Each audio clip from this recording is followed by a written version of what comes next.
કેમ છો બાળ મિત્રો? ચાલો હવે આપણે એકમ ગણિત એકમ એકમાં છેલ્લી એક પ્રવૃત્તિ છે કે ગુંજાશ, બરાબર? એટલે પાણીનું આપણે ડોલ ભરવાની છે, બરાબર? આપણે 3 ડોલ મૂકી છે, 3 વસ્તુ છે. આ શું છે ભાઈ? ગ્લાસ.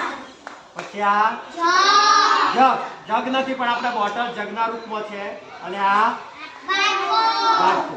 હવે આમાંથી પાણી લેવાનું, પૂરેપૂરો ગ્લાસ લેવાનો, પૂરેપૂરો જગ અને પૂરેપૂરો વાટકો ભરી અને માપન કરવાનું છે કે કેટલા ગ્લાસથી આ ડોલ ભરાય, અને પછી તમારે અંદર લખવાનું છે કેટલા વાટકાથી ડોલ ભરાય, ડોલ ભરવા માટે કેટલા જગની જરૂર પડી, એ અંદર તમારે લખવાનું છે, બરાબર?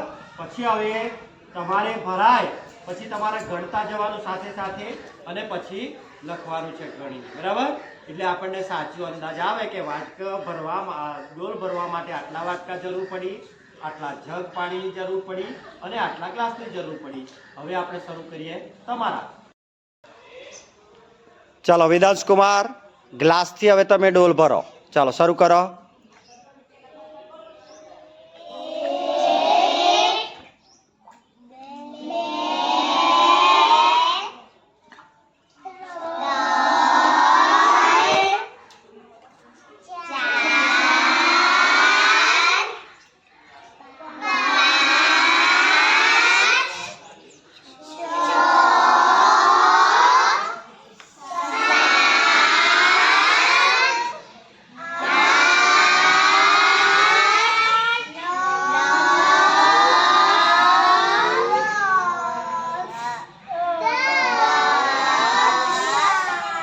કેટલા ગ્લાસની જરૂર પડી ડોલ ભરવા માટે? 10. તો આપણે કેટલા લખીશું? ખૂબ સરસ, વેરી ગુડ. ચાલો આપણે હવે ગ્લાસથી ડોલ ભરી, હવે આપણે જગથી ડોલ ભરવાની છે. કેટલા જગ પાણીનો ઉપયોગ કરીએ છીએ ગણતરી કરીશું, અને પછી લખવાનું છે. ચાલો શરૂ કરો. 1.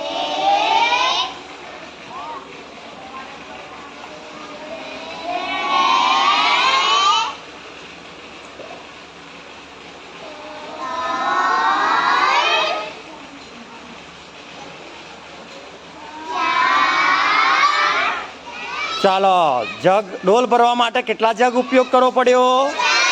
4. ખૂબ સરસ. ચાલો લખી લો, વેરી ગુડ. ચાલો હવે આપણે ગ્લાસ જગનો ઉપયોગ કરી અને ડોલ ભરી. હવે આપણે વાટકાનો ઉપયોગ કરીશું અને ડોલ ભરીશું, ગણતા જઈશું, અને પછી આપણે લખીશું. ચાલો ડોલ ભરવાની શરૂઆત કરો વાટકાથી.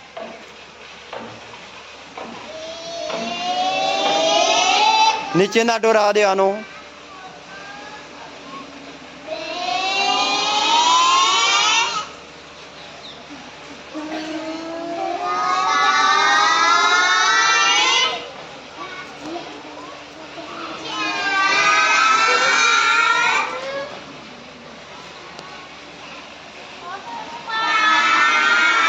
5. કેટલા વાટકાની જરૂર પડી? 5 વાટકાથી. તો ચાલો જગમાં કે ગ્લાસથી કેટલા ગ્લાસથી ડોલ ભરાયેલી ભાઈ? 10. અને જગ કેટલા પાડવા પડ્યા હતા ડોલમાં? 4. અને વાટકો 5. તો ચાલો હવે તમે સરસ રીતે એક ખાનામાં લખી દો, બરાબર? એટલે આ રીતે જુદી જુદી રીતે આપણે પાણી ભરી શકાય છે, બરાબર? દરેકનું માપ અલગ અલગ હોય છે. ચલો ખૂબ સરસ, વેરી ગુડ.